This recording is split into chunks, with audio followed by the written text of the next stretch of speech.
Hello anime lovers, welcome back to another video. आज की इस वीडियो में एक्सप्लेन करने जा रहा हूँ classroom of the light season 1 episode number 6 को। पिछले एपिसोड्स नहीं देखे हैं आपने तो मैं उसका लिंक डिस्क्रिप्शन और पिन कमेंट में दे दूंगा। तो बिना किसी देरी के वीडियो को शुरू करते हैं।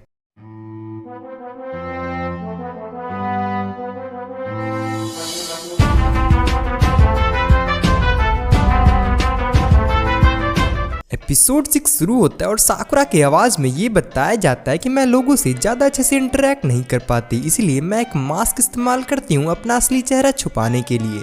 वे अपनी पोस्ट के कमेंट्स पढ़ रही थी जिसमें कि लोग उसे अप्रिसिएट कर रहे थे, मगर उसमें कुछ ऐसे भी कमेंट्स थे जहाँ पर कि कोई इंसान उससे बहुत ही ज्यादा ऑब्सेस्ड था। वो ये देख के रोने लगती है। जब वो अपने लॉकर में से अपने लिए मैसेजेस निकालती है तो उसमें उसे दिखता है कि किसी इंसान ने उसके पर्सनल फोटोज क्लिक कर लिए हैं, वो भी उसके दोस्तों के साथ। ये देखकर वो पूरी तरह से टूट जाती है।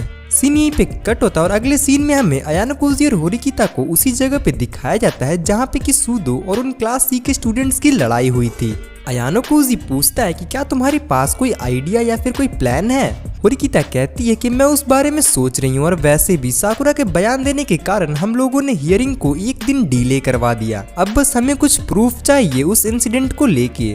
अयानो कोजी कहता है कि अब जब मैं इसके बारे में सोच रहा हूँ तो मेरे दिमाग में ये ख्याल आ रहा है कि सिर्फ यही एक ऐसा जगह है जहाँ पर कि कोई भी सिक्योरिटी कैमरास नहीं लगे हैं। होरिकिता कहती है कि हाँ बिल्कुल सही कहा तुमने, अगर यहाँ पे एक भी कैमरा होता तो हमारे पास पक्का सबूत होता। तभी उसके मन में एक आइडिया आता है। अगली सुबह अयानो कोजी क्लास में जाता है और वो साकुरा को देखता है। साकुरा थोड़ी टेंस थी, इसीलिए अयानो कोजी उससे पूछता है कि आज तो तुम्हें बयान भी नहीं देना है, फिर आज तुम क्यों इतनी ज्यादा टेंस्ड हो। तुम्हारे चलते ही अब हम सूदो और बाकी सभी क्लास के लोगों को बचा पाएंगे, ये सिर्फ तुम्हारे चलते ही हो पाया है। अगली बार अगर तुम्हें कोई भी हेल्प चाहिए हो तो मैं तुम्हारे लिए हमेशा सामने खड़ा रहूंगा। साकुरा उसे इसके लिए धन्यवाद करती है और आगे कहती है कि मुझे तुम्हें कुछ बताना है, मगर उसके कुछ बोलने से पहले ही अयानो कोजी के फोन पे एक टेक्स्ट आता है कुसीदा का।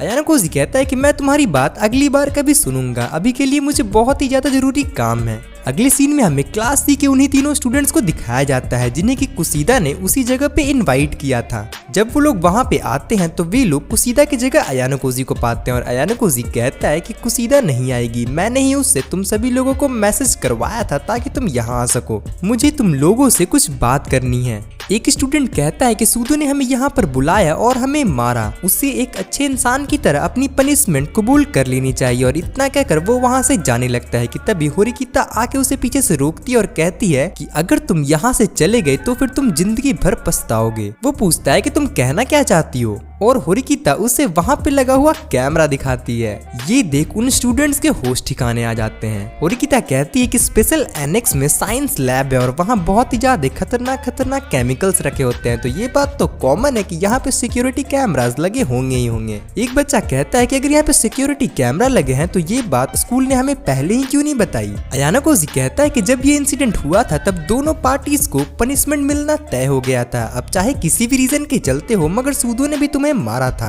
इसलिए सूदो को तो पनिशमेंट मिलेगी ही मिलेगी, मगर तुम तीनों को स्कूल से निकाला भी जा सकता है झूठ बोलने के लिए। इशिज़ाकी पूछता है कि तो फिर हमें स्कूल ने इसके बारे में पहले क्यों नहीं बताया। अयानो कोजी कहता है कि स्कूल बस हमारा टेस्ट ले रहा है, वे देखना चाहते हैं कि क्या हम इस प्रॉब्लम को खुद से ही सॉल्व कर सकते हैं, इसीलिए उन्होंने हमें एक्स्ट्रा टाइम भी दिया है। तुम्हें नहीं लग रहा था हियरिंग के वक्त कि उन्हें सब कुछ पहले से ही पता है। वो बच्चे डर जाते हैं और एक कहता है कि मैं स्कूल से निकाला नहीं जा सकता और दूसरा कहता है चलो जल्दी से स्कूल वालों को सभी बातें हम बता देते हैं। अयानो कोजी कहता है कि तुम बहुत ही ज्यादा हड़बड़ी में अपना डिसीजन ले रहे हो, एक ऐसा भी तरीका है जिससे कि क्लास सी और क्लास डी दोनों को ही बचाया जा सकता है। वो पूछता है कि ये कैसे होगा, जिस पर होरिकिता कहती है कि तुम्हें बस अपना केस वापस लेना है, ये कुछ ऐसा होगा जैसे कुछ हुआ ही ना हो और किसी को भी पनिशमेंट नहीं दी जा सकती किसी ऐसे इंसिडेंट के लिए जो कि कभी घटा ही ना हो। उन तीनों में से एक स्टूडेंट फोन निकाल कर रुएन को कॉल करने लगता है, मगर होरिकिता उसका फोन छीन लेती है और कहती है कि क्या तुम खुद से सब कुछ डिसाइड नहीं कर लेते।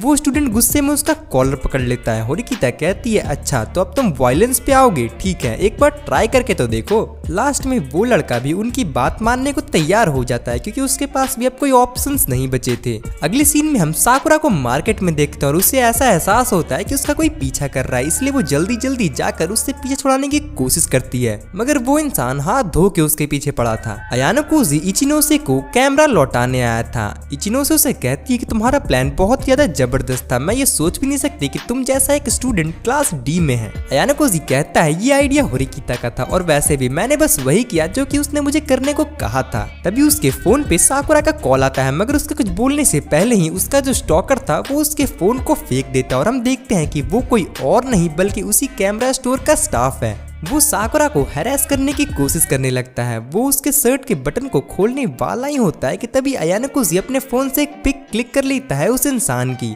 अयानो कोजी कहता है कि एक इलेक्ट्रॉनिक स्टोर का एम्प्लॉय एक स्टूडेंट को हैरेस करते हुए कल तक तो तुम टीवी पे सेलिब्रिटी बन जाओगे। वो एम्प्लॉय डर के मारे कहता है कि ऐसा कुछ भी नहीं है, मगर अयानो कोजी कहता है कि अपने पीछे देखो, वहाँ पे कैमरास लगे हैं, तुम ऐसे ही झूठ नहीं बोल सकते। भले ही तुमने ये बस कोशिश की हो, मगर फिर भी तुमने एक अंडर एज गर्ल को हाथ लगाया है, तुम्हारी लाइफ अब खत्म हुई। वो वहाँ से भागने की कोशिश करता है, मगर दूसरी साइड से इचिनोसे पुलिस वालों के साथ आ जाती है और पुलिस वाले उसे पकड़ कर ले जाते हैं। अयानो कोजी साकुरा को दिखाता है कि तुमने अपना कॉन्टैक्ट इन्फॉर्मेशन मेरे साथ शेयर कर लिया था, जिससे कि मुझे तुम्हारी लाइव लोकेशन का पता चल गया। अयानो कोजी कहता है कि अगर तुम्हें अगली बार से किसी भी चीज में परेशानी हो रही हो तो तुम चाहो तो मुझसे एडवाइस ले सकती हो, और साकुरा उसे धन्यवाद करती है। फिर हम चबसीरा को बिल्डिंग के छत पे सिगरेट पीते हुए देखते हैं और उसने होरिकिता को बुलाया था अपने पास। होरिकिता पूछती है कि आपने मुझे यहाँ पर क्यों बुलाया है, जिसपे चबसीरा कहती है कि मैं इधर उधर की बातें नहीं करने वाली हूँ, मैं सीधा पॉइंट की बात करूंगी। ये तुमने कैसे किया? वो क्लास सी के स्टूडेंट्स ऐसे ही तो अपने कंप्लेंट्स वापस ले नहीं लेंगे।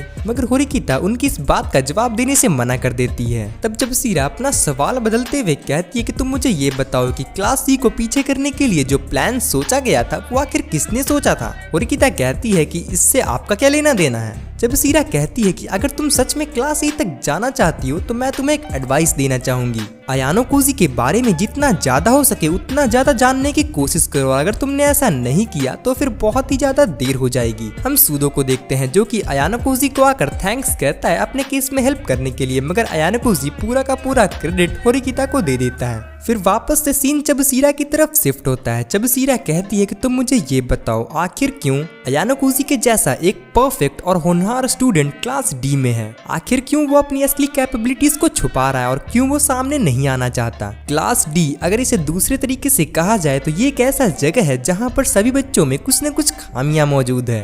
तो फिर अयानो कोजी के जैसा एक स्टूडेंट क्लास डी में क्या कर रहा है? फिर हमें अयानो कोजी को स्कूल के हॉलवे में जाते हुए दिखाया जाता है जहाँ की वो मनाबू से मिल जाता है। मनाबू से अपने केस में सक्सेस के लिए कांग्रेचुलेट करता है और उसे स्टूडेंट काउंसिल में सेक्रेटरी की पोजीशन ऑफर करता है, मगर अयानो कोजी कहता है कि मैंने कुछ भी नहीं किया, ये सब आपकी छोटी बहन का आइडिया था। और बात रही स्टूडेंट काउंसिल में पोजीशन की तो मुझे उसमें कोई भी इंटरेस्ट नहीं है, मैं बस एक नॉर्मल स्टूडेंट लाइफ जीना चाहता हूँ। मनाबू वहाँ से जाते हुए कहता है कि ठीक है, अगर तुम्हारा कभी मन बदले तो तुम चाहो तो वापस आ सकते हो। और उसके जाने के बाद अयानो कोजी देखता है कि वहाँ पर होरिकिता भी थी और उसने उनकी बातों को सुन लिया है। बारिश के बीच उन तीनों क्लास सी के स्टूडेंट्स को रुवेन के द्वारा कन्फ्रंट किया जाता है और रुवेन उन सबसे पूछता है कि बिना मेरी परमिशन के केस को वापस लेने का आइडिया किसका था। एक बच्चा कहता है कि हम तीनों ने मिलकर ही इस चीज को डिसाइड किया था, जिसपे कि रुवेन का बॉडीगार्ड एल्बर्ट उन सभी को बहुत मारता है। रुवेन वहां से जाते जाते पूछता है कि मुझे बस नाम बताओ जिसने भी तुम्हें फंसाने की कोशिश की है। वापस जाते हुए वो क्लास ए की लीडर सकाया नागी से मिल जाता है और वो कहता है कि पहले मैं क्लास डी को तबाह करूंगा और उसके बाद क्लास बी और फिर अंतिम में मैं तुम्हारे पीछे भी आऊंगा।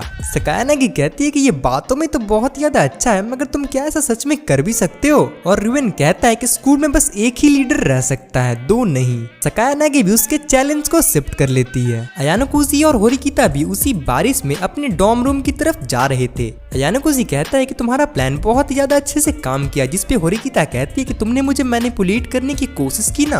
अयानो कोजी पूछता है कि तुम कहना क्या चाहती हो, जिसपे होरिकिता कहती है कि तुमने जानबूझकर कैमरास ना होने की बात की, जिससे कि मेरे दिमाग में फेक कैमरास लगाने का आइडिया आया। अयानो कोजी कहता है कि अरे नहीं, तुम बस ओवर थिंकिंग कर रहे हो, मगर होरिकिता उसे रोकते हुए पूछती है कि आखिर में तुम हो कौन।